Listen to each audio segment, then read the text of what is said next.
संध्याकाळी मिस्टर कामावरून आले आणि येताना भाजीला आणलं. भाजीला रोज रोज काय करायचं, त्यासाठी मग मी म्हटलं होतं बटाटे घेऊन या. बटाटे आणले ना, आत्ता बटाट्याची भाजी होईल आणि उद्या सकाळी बटाट्याचं म्हणजे मसाले भातासाठी बटाटे होईल. तर खूप सारा पसारा पडला होता. दिवसभर मी काहीच काम करत नाही, भांडे पडले होते. मशनीत कपडे म्हणजे धुवून झाले होते, ते सुद्धा मी सुकायला टाकले नव्हते. किचनमध्ये आले तर पूर्ण भांड्यांचा राडा होता, तुम्ही पाहू शकता. तर पहिलं म्हणलं की भाजी वगैरे शिजायला टाकावं, स्वयंपाक वगैरे करावं, जेवढी लागते तेवढी भांडे घ्यावी आणि नंतरच मग स्वयंपाक वगैरे झाल्यानंतर सगळे भांडे आहेत ते सोबतच घासावे. त्यासाठी मी पहिला आहे ती भाजीची तयारी करायला लागले. भाजीची तयारी शेंगदाणे पण संपले होते आणि तेल पण संपलं होतं. तर त्यांनी मला बटाटे, शेंगदाणे आणि तेल आणून दिलं. बटाटे हे मी चाकूने चिलत होते आणि तुम्हाला सांगू का, अचानक फोन आला. आणि म्हणजे कसं असतं तुम्हाला सांगू का, कर्म आहे, कर्म शेवटी इथंच असतात, इथंच फेडायचे. पहिलं होतं दादा करेगा पोता फेडेगा, आता असं अजिबात नाही, जो करेगा तोच फेडेगा. तर ज्यांनी माझं वाईट केलं, ज्यांनी माझ्यासोबत माझ्यावर खोटे आरोप केले होते, ज्यांनी माझ्या आईवडिलांच्या डोळ्यात अश्रू आणले होते, आज त्यांच्या डोळ्यात अश्रू आहेत, तेही आमच्या डोळ्यासमोर. आज माझे आईवडील सगळ्यात सुखी आहेत, कारण त्यांच्या मुली, तिन्ही मुलींचं एकदम ओके आहे. कोणाचंही कधीच म्हणजे रडगाणं नसतं. माझ्या आईवडिलांना तिन्ही मुलींची काही काडीची सुद्धा काळजी नाही आहे. तर तुम्हाला सांगते, बटाट्याची भाजी टाकायची होती आणि मी आज सकाळी चपात्या केले होते, त्या चपात्याच ठेवणार होत्या. 2-4 चपात्या अजून करायच्या होत्या आणि थोडासा राईस लावावा म्हणलं बटाट्याच्या भाजीसोबत. राईस दोघांना पण आवडतो. तर झाला विषय असा की 13 ते 14 वर्षापूर्वी माझ्यावर होणारे खोटे आरोप होत होते. माझं लग्न नव्हतं झालं, मी घराच्या बाहेरसुद्धा नसायची. तर माझ्या आईवडिलांना बोललं जात होतं की पुरीचं लग्न करून टाक, पुरीचं चलन तर वेगळं दिसतंय, पोरगी अशी आहे, पोरगी तशी आहे. मला पहिल्यापासून पोटदुखीचा त्रास होत होता. तर मला वर्ष 6 महिन्यातनं माझ्या घरचे मला ॲडमिट करायचे. म्हणजे माझी कंडिशनच अशी होत होती की मला ॲडमिटच करावं लागत होतं, कारण मला पोटात जर दुखायला लागलं तर मी पूर्ण बेहोश व्हायची. माझ्या तोंडातून नाकातून पूर्ण फेस यायचा. अशा कंडिशनमध्ये मला ॲडमिट करावं लागत होतं. तर एक दिवशी माझा भाऊ आहे ते बाहेरगावी होता आणि मला अचानक असा झटका आल्यासारखं झालं होतं आणि मग मला आहे ना ॲडमिट केलं होतं. तर तिथं तेव्हा माझ्या म्हणजे नको ते आरोप केले होते की ही प्रेग्नेंट आहे, ही जर बाहेर अफेअर असेल, ही असं. कधी मी आईवडिलांना सोडून कधीच कुठे एकटी जात नव्हती, मी घराच्या बाहेर नसायची, कारण मला माझ्या भावाचा धाकच तेवढा राहायचा. माझ्या भावाची छोटी मुलगी घरात असायची, तर घरातच मला करमणूक राहायची. माझी आई शेतात जायची, तिला भावाच्या मुलीला सांभाळायला मी घरीच राहायची, तरी नको ते आरोप होत होते. माझ्याकडे वाईट नजरेने पाहिलं जात होतं. शेजारी पाजारी, भाऊ की सगळेच मला आहे ते वाईट, म्हणजे मी कधीच कोणाच्या नजरेत मला कोणीच चांगल्या नजरेने बघितलं नाही. पण ज्यांनी तेव्हा उत्मत केला, तेव्हा आता सगळेजण माझ्या नजरेसमोर फेडतात. कोणाचंच चांगलं नाही आहे. ज्यांनी मला त्रास दिला ना, त्यांचं सगळ्यांचं आज वाटोळं झालेलं आहे. हा तर माझा श्रापच होता की आज माझ्या डोळ्यात जे अश्रू आहेत, जे दुःखाचे अश्रू आहेत, विनाकारण मला हे लोक त्रास देतात. तर माझा त्यावेळेस आत्मा एवढा तळतळत होता की माझ्यासमोर ह्यांचं एवढं म्हणजे वाटोळं व्हावं. आणि आज खरं तर ती आहे ना, एक करून आहे ना, मला सगळ्यांचे म्हणजे दिसतंय. ती पहिलं कसं कर्म आहेत ते चांगले करावे. ते कोणी जर म्हणलं ना तुझ्या कर्माचं फळ तुला भेटावं, तर आनंद व्हावा, जेणेकरून दुःख होऊ नये, कारण आपण केलेल्या कर्माची फळं हे आपल्याला हितच फेडायची आहेत.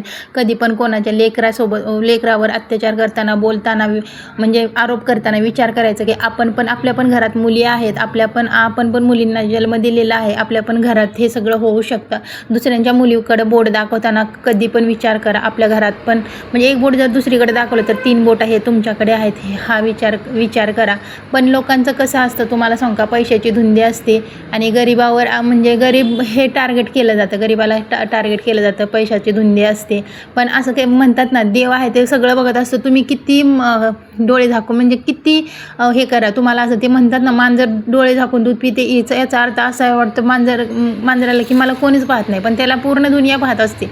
असं असतं. तुम्ही किती चोरून लपून कर्म करा, तुम्ही चांगले कर्म करा, वाईट कर्म करा, ते वरचा आहे तो पाहत असतो. विनाकारण कोणाला त्रास दिल्याचं फळ आहे ना, हे एक ना एक दिवस नक्की भेटत असतं. तुम्ही चांगले कर्म करा, चांगलं फळ भेटेल. तुम्ही वाईट कर्म करा, वाईट फळ भेटणार. आज मी सगळं कधी एवढे माझ्यासोबत होत होतं, माझ्या आईवडिलांसोबत होत होतं, तरी माझ्या आईवडिलांनी कधीच कोणाचं वाईट चितलं नाही.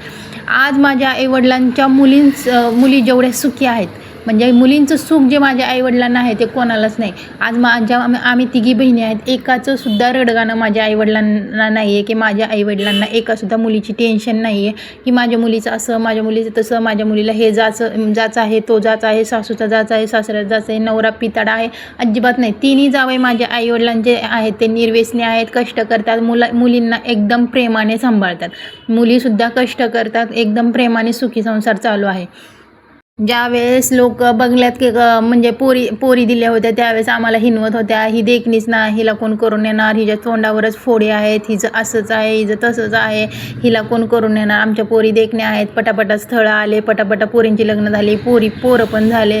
20 वय त्यावेळेस खूप होतं माझ्यासाठी. 20 वय हे खूप होतं, अतिशय डोंगरासारखं झालं होतं. 20 वयाची पोरगी झाली तरी अजून लग्न नाही, पाहुणे येत नाही, स्थळ येत नाहीत. मेन म्हणजे मलाच पाहुणे पसंत पडत नव्हते, मलाच लग्न करायचं नव्हतं. हे बाहेर कोणाला म्हणजे ते नव्हतं दिसत की मुलीला आत्ता लग्न करायचं नाही, मुलीच्या काही अटी आहेत, मुलीला पुढं शिकायचं आहे, असं काहीच नाही. फक्त लोकांच्या नजरेत एकच, हिला पाहुणे येत नाही, हिचं लग्न जमत नाही, हिचं असंच, हिचं तसं. पण तुम्हाला सांगू का, ज्या मुलींची लवकर लग्न झाले, आज जेवढ्या पण मुलींची माझ्या डोळ्यासमोर लग्न झाले, कोणीही सुखी नाही जेवढी की मी सुखी आहे, माझ्या बहिणी सुखी आहेत. तर मला हे सांगायचं होतं ह्या व्हिडिओद्वारे, कारण जरी हा व्हिडिओ कोणी पाहत असेल तरी बिनधास्त पहा, आणि मला त्याच्याशी काहीच घेणं देणं नाही आहे. कारण जे माझ्यासोबत झालेलं आहे, तुम्ही जे माझ्यासोबत केलेलं आहे ती तुम्ही फेडताय हेच म्हणणार मी. कारण आज माझ्या डोळ्यासमोर ज्यांनी माझ्यावर अत्याचार केले, म्हणजे ज्यांनी मला त्रास दिला, त्यांचं आज एकाचंही चांगलं नाही, आणि हा माझाच तळतळाट आहे, एवढं लक्षात ठेवा. तर माझा स्वयंपाक वगैरे झाला, भांडे वगैरे झाले, आणि संध्याकाळचं म्हणजे किचन वगैरे सगळं घासून झालं. कारण मी रोज किचन घासते. तुम्ही पाहू शकता किती छान किचन घासलेलं आहे मी.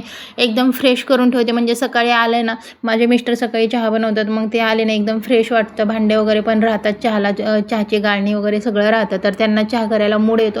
रोज माझे मिस्टर चहा करतात, त्यासाठी मग सगळं किचन आहे ना मी क्लीन करून ठेवते. तर संध्याकाळचं रुटीन हे असं होतं. म्हणजे दिवसभर माझं काम तसंच राहतं. ते आल्यानंतर मग भाजी करायची, चपात्या वगैरे करायच्या, दिवसभराचे भांडे घासायचे, किचन वगैरे घासायचे, कपडे असतील ते कपडे वाळत टाकायचे, फरशी पुसायची, झाडू मारायचा, सगळं काम आहे ते मी संध्याकाळी करते. तर तुम्ही पाहू शकता मी छान असं किचन घासून झालेलं आहे. कसं आहे, दुसऱ्याच्या लेकीवर बोट उचलताना आपण बिलकुलसुद्धा विचार करत नाही आहे. ठीक आहे, मान्य आहे, माझ्या आईवडिलांनी एक अश्रू आहे ते रक्ताचं वाहिल्यासारखं वाहिलेला होता त्यावेळेस, आणि त्यावेळेस आहे ते तुम्ही मजा घेतली. पण तुम्ही हा विचार नाही केला, आज ह्यांच्यावर वेळ आहे, ती उद्या आपल्यावर पण येऊ शकते. आज आपली मुलं जरी लहान असली तरी उद्या जाऊन कोणते संस्कार, म्हणजे कोणत्या बाहेर जर शिकायला गेले, कसे राहतात, कसे नाही, कोणाची संगत लागते, कसं काय करतात, अरेंज मॅरेज करतात का, लव्ह मॅरेज करतात का, पळून जाऊन करतात का, अगोदरच पोरं काढतात, हे सगळ्या गोष्टींचा विचार करावा. आणि तर अशा वेळेस तुम्ही त्यांना, माझ्या आईवडिलांना आधार द्यायचा होता. म्हणजे आधार देण्याऐवजी तुम्ही त्यांची ढिल्ली उडवली, तुम्ही त्यांना त्रास दिला, तुम्ही त्यांचे म्हणजे अपमानित केलं, बऱ्याच गोष्टी अशा केल्या. पण आज जे माझ्या वडील जेवढे सुखी आहेत तेवढे कोणी सुखी नाहीत. आणि आज 13-14 वर्षापूर्वी जे माझ्या वडिलांवर जे संकट होतं, जे दुःख होतं, आज ते तुमच्यावर आहे. आणि ते का आहे हे तुम्हालाही माहिती आहे, कारण ते तुमचे कर्म आहेत. किती पैसा असू द्या, आज तुमच्याकडे किती पैसा असू द्या, तुमच्या पैशाला आहे ना 0 किंमत आहे. कारण तुमच्यासुद्धा मुलीने तीच केलं जे मी केलं होतं. कमीत कमी माझ्यासारखं म्हणजे मी संसार तरी थाटला. आणि मी म्हणजे आता तुम्हीच विचार करा, लग्न एकासोबत, पळून जाणं एकासोबत, मुलं एकाची, राहणं दुसऱ्यासोबत. अजून तुम्हाला सांगते, शिक्षण केलं, सगळं केलं, मुलीवर अफाट पैसा वगैरे खर्च केला, नोकरी लावली, सगळं काय दिलं मुलीने, काहीच नाही. शेवटी काय दिलं, अपमानितच केलं, गेली पळून, केलं लग्न, झालं. कसं असतं तुम्हाला सांगू का, तुम्हाला जरी असं वाटत असलं की आपण हे कुठंतरी बोलतोय, त्यांना थोडी समजणार आहे, पण तुम्ही 10 लोकांपाशी जर बोलत असेल तर त्यातला एक जण तरी असतो जे आम्हाला येऊन सांगतो. तर असंच काही होतं, तुम्ही जिथं काय बोलले होते ते सगळं आमच्या मेमरीमध्ये फिट झालेलं आहे. आणि ते आता आम्हाला आमच्या कर्माची फळं भेटत आहेत. म्हणजे आमचं उत्तर ते आता आम्हाला भेटते. आम्ही तुम्हाला उत्तर दिलं नाही, तुम्हीच तुमचं उत्तर शोधलं, आणि तुम्हीच तुमच्याच घरातले तुम्हाला उत्तर देतात. मी उत्तर द्यायला तुम्हाला कोणाला सुद्धा आले नाही. मी तुम्हाला तिथे येऊन सुद्धा बोलू शकत होते, तुम्ही माझ्याबद्दल असं का बोलले. पण मला एकच माहीत होतं की वरचा बघतोय, त्यांच्या घरातही लेकी बाळी आहेत, आणि एक ना एक दिवस त्यांची लेकच त्यांना उत्तर देईल, त्यांचं यश त्यांना उत्तर देईल असं मला वाटत होतं. आणि ते आता माझ्या डोळ्यासमोर आहे. मला एवढं माहीत होतं मी एवढ्या लवकर मरणार नाही. सगळ्यांचे प्रश्नांची उत्तरं आहेत ते आपापले म्हणजे स्वतःलाच भेटणार आहे एवढं माहीत होतं मला. तर छान असे कपडे वगैरे सगळे, पावसाचे दिवस आहेत, कपड्याचा खूप घाण वास येतो. 70% कपडे आहेत ते मशीनमध्ये आहे ना सुकून जातात. तर तुम्ही पाहू शकता मायराचे एवढे सारे कपडे होते, खूप सारे कपडे होते. तर ते कपडे मायराचे पहिले तर म्हटलं की धुवून घ्यावं, म्हणजे 4-5 दिवस जरी वाळायला लागले तरी थोडे थोडे जसे वाळतील तसे तिला वापरता येते. कारण ती सध्या कसं पावसाळ्याचे दिवस आहे ते सारखी सू करते, त्यासाठी मग तिला मी तसं डायपर घालते, पण डायपरने तिला रॅशेस होतात. तर तुम्ही पाहू शकता छान असे सोप्यावरती पूर्ण आहे ते पूर्ण मायराचे कपडे टाकले इकडं तिकडं. म्हणजे मला रस्सी बांधायची आहे, पण रस्सी बांधायला या घरामध्ये काहीच नाही. तर तात्पुरतं मी ॲडजस्ट केलं, काही खुर्च्यांवर टाकले, काही सोप्यावर टाकले, काही बेडवरती टाकले. म्हणजे कसं रात्रभर आहे ते कपडे सुकतील. रात्रभर जरी नाही सुकले तरी इथं छेडमछाडी करायला कोणीच येत नाही, मी आणि माझ्या मायराशिवाय. त्यासाठी म्हटलं 2-4 दिवस का जाईना. तर मग तुम्ही पाहू शकता छान असं हे केलं, कपडे सुकायला टाकले. कपडे सुकायला टाकल्यानंतर एक गिऱ्हाईक आलं होतं, तर त्याचं पण अल्टरचं काम केलं. आणि माझी पण थोडीशी पॅन्ट फाटली होती मध्ये, तर ती पॅन्ट मी पण शिवून घेतली. कारण मला आता दिवसभर ड्रेस घातला होता. दिवसभर ड्रेस मला अजिबात जमत नाही, पण मी आज घातला होता कारण मला व्हिडिओ शूट करायचे होते, व्हिडिओ बनवायचे होते, त्यासाठी मी घातला होता. त्यानं असं सगळं अल्टरचं काम करून दिलं. माझ्या पॅन्टीला टिप मारले आणि नंतर आहे ते आम्हाला जेवण करायचं होतं. तर जेवण करतानाच मला एक फोन आला, तर त्या फोनमध्ये मी बिझी राहिले. माझ्या मिस्टरांनी जेवण वाढलं होतं, त्या फोनमध्ये बिझी राहिले. फोन म्हणजे माझ्या नंदेचा फोन आला होता आणि खूप दिवसातून 2 महिन्यातून फोन आला होता. तर मी तिच्यासोबत बोलत जेवण केलं. तर असं होतं माझा आजचा व्हिडिओ. तुम्हाला कसा वाटला ते कमेंट करून नक्की सांगा. व्हिडिओ आवडला असेल तर व्हिडिओला लाईक, शेअर, सबस्क्राईब नक्की करा. आणि शेवटी कर्माचा हिशोब आहे, कमेंटमध्ये तुम्हीही सांगा. थँक्यू.